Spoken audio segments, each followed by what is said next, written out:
প্রাকৃতিক সৌন্দর্যের একটি কিন্তু মাধুর্য অন্যরকম। আমি hello guys, welcome to another new blog video. আজকে হলো 10 নম্বর রোজা, আর আমি সেই জন্য চলে এসেছি পেঁয়াজ লোড করতে। কেন পেঁয়াজ যাবে কলকাতায়, আর গাড়ি নিয়ে এসেছি। কি গাড়ি আপনারা তো দেখতে পাচ্ছেন। আমি একটা শর্ট ভিডিওর মাধ্যমে বলেছিলাম যে মালিক একটা নতুন গাড়ি নিয়েছে, সেটা হলো সুপ্রো এইচডি সুপারিস। ঠিক আছে, তার মানে এটা নিউ মডেল। তো এই গাড়িটা নিয়ে আমি এসেছি হুগলি জিরাট বলে একটা জায়গায়, সেখান থেকে পেঁয়াজ লোড করবো আর পেঁয়াজ নিয়ে আমি যাবো কলকাতায়। তো আজকে 10 নম্বর রোজা, ঠিক আছে। 10 নম্বর রোজায় মোটামুটি ইফতারি টেফতারি খিদে কি হবে গাড়ির ভিতরে, ঠিক আছে। কেন এই এলাকায় মোটামুটি এখন এখানে কোনো মসজিদ বলে আমি এখনো দেখতে পেলাম না যে সেখানে গিয়ে আমরা ইফতার করব। যাই হোক, আমার একটা মামাতো ভাই এসছে, ঠিক আছে, ভাই আছে গাড়িতে। আজকে ইফতার কিভাবে কি হয় পুরো ব্লগটা শেষ পর্যন্ত দেখো, অবশ্যই কিন্তু ব্লগটি ভালো হবে আশা করা যায়, ঠিক আছে। আর যারা ফেসবুক পেজ থেকে দেখছো অবশ্যই ফেসবুক পেজটি ফলো করবেন, আর যারা মাত্র ইউটিউব চ্যানেল থেকে দেখছেন তারা ইউটিউব চ্যানেলটিকে কিন্তু সাবস্ক্রাইব করবেন, এবং লাইক শেয়ার কমেন্ট এগুলো কিন্তু বলতে হয় না, অবশ্যই কিন্তু আপনারা করেন ভালোবাসার বন্ধু। আর আমার গাড়ির নাম্বারটা আমি কিন্তু একটু পরে আমি তোমাদেরকে দেখাবো। এই গাড়িটা প্রপারলি কিন্তু আমি চালাবো, একটা না এই গাড়িটাই আমি চালাবো, ঠিক আছে। গাড়ি আর কোনো পাল্টানো হবে না, মোটামুটি এই সুপ্রো গাড়িটাই আমি চালাবো এবার থেকে। এই আমার মূলত সুপ্রো গাড়িটা। বডিটা কিন্তু একটু মোটামুটি কমজোর আছে, কিন্তু ভেতর কন্ডিশন ডালা বডি মোটামুটি ভালো আছে। কিন্তু এই বডির ভিতরটা দেখায়, গাড়িটা মোটামুটি একটু কমজোর কিন্তু খুব ভালোই চলে, অসুবিধা নেই। আমি চালাচ্ছি গাড়িটা। যেখানে দাঁড়িয়ে আছে আমার পিছনটা দেখলে আপনারা বুঝতে পারবেন যে কত সুন্দর সবুজে ভরা।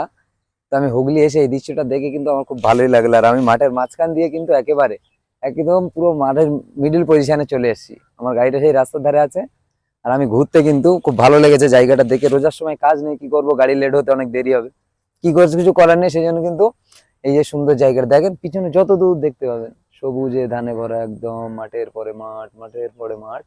খুব সুন্দর প্রকৃতিক দৃশ্য, আল্লাহ পাকের বড় দান, ঠিক আছে।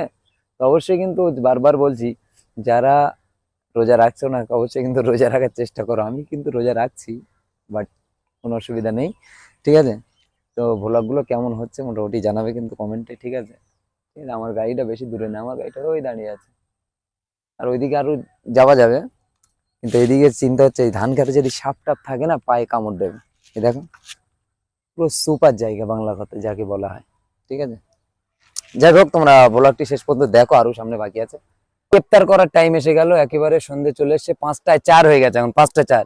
আর আমি একটা ওই মাঠ থেকে একটা বিরাস নিয়ে চলে আসলাম, মানে কি তোমার এই কি বলে এটারে, খেজুরের ডাল। খেজুরের ডাল দিয়ে দাঁতে ধার দিচ্ছি, কারণ ইফতারের সময় হয়ে গেছে। এখন আর বেশি বাকি নেই, 45 মিনিট বাকি, এখন থেকে ইফতার শুরু করে দিয়েছি। আজকে যা কষ্ট হচ্ছে মোটামুটি, আজকে যা কষ্ট হচ্ছে কেননা ওই অনেক রাত্রে সেহরি, অনেক আগে আমি সেহরি করে ফেলেছি, 12টার সময় সেহরি করে নিয়েছি, 4টার সময় রোটা হয়নি, সেই জন্য কিন্তু আজ গলাটা খুব শুকিয়ে যাচ্ছে, পানি খাওয়ার খুব কষ্ট হচ্ছে। যাই হোক, মোটামুটি ইফতারটা কি দে হয়, ইফতার পর্যন্ত করে আজকের ভিডিও এই পর্যন্ত শেষ করে দেবো, আর বাড়াবো না ভিডিওটা, ইফতার পর্যন্তই শেষ, ঠিক আছে। কেননা ভিডিওটা অতিরিক্ত লম্বা হয়ে গেলে আর দেখতে ভালো লাগবে না, ঠিক আছে। মোটামুটি আমাদের গাড়িটা কমপ্লিট হয়ে গেছে, আর এখন আমাদের পালা হলো গাড়ি ছাড়ার। আর এর ভিতরে আমরা এখানে বসে বসে ইফতার করে নিলাম গাড়ির ভিতরে লাইটটা জ্বালিয়ে। তোমার ইফতারে অনেক কিছু হয়েছে, যাই হোক সেটা আর বলবো না। তো ফাইনালি বন্ধুরা, আমি কিন্তু চলে এসেছি লেক টাউনের পরে যে ব্রিজটা আছে উল্টো ডাঙ্গার একটুখানি আগে, সেই ব্রিজের ওখানে।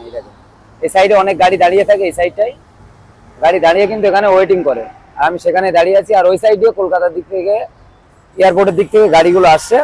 তো আমি মূলত 10টা 10-15 দিকে যেখানে গন্তব্যস্থল সেখানে গাড়িটা ঢোকাবো। ঢোকানোর পরেই কিন্তু আমার গাড়িটা খালি হয়ে যাবে। আর তার আগে গাড়িটাকে একটু ঠান্ডা করে নিচ্ছি, কেননা হুগলি থেকে এই পর্যন্ত গাড়িটা চালিয়ে এসে অনেক সময় গাড়িটা জার্নি করেছে, সেই জন্য গাড়ির টায়ার গুলো একটু ঠান্ডা করে নিচ্ছি, ঠিক আছে। ভিডিওটি ভালো লাগলে অবশ্যই শেয়ার করবেন। তত সময় সবাই ভালো থাকবেন, দেখা হচ্ছে নেক্সট ভিডিওতে। আসসালামু আলাইকুম ওয়া রাহমাতুল্লাহি ওয়া বারাকাতুহু।